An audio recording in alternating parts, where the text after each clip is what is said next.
We heard earlier about the Indian state Kerala, which has just confirmed just only 3 deaths in about 400 cases.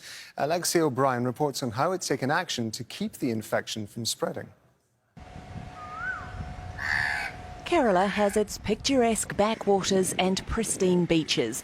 But now there are no tourists in these houseboats. Instead, they're being converted into isolation wards for coronavirus patients. We have had extensive discussions with the houseboat owners associations. All the registered houseboat owners have agreed with the proposal and are willing to support the district administration in this respect.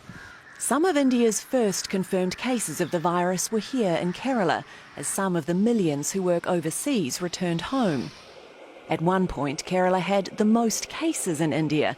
Now that's changed, which the state's leaders put down to intense efforts to break the chain of transmission. The strategy was test again. And every positive case, trace all the contacts for the last fortnight, test them, quarantine them positive, trace again, till the chain is broken. That tracing is happening in call centres like this, using technology such as geotagging to monitor clusters of cases.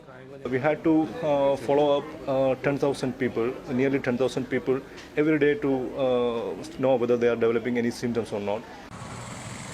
The communist-run state says it's also been stopping the spread of the disease by ensuring workers who've lost their jobs still have a roof over their heads. Nobody can be ousted from the quarters they have been staying in Kerala. And if we find any camp not sufficiently hygienic and cramped conditions, local governments are asked to set up new camps and also ensure there's medicine and food for every one of them. Restrictive measures have seen 1.3 billion Indians in lockdown, causing a humanitarian crisis for the poor and daily wage earners, many who've left their home villages and states to find work in the cities.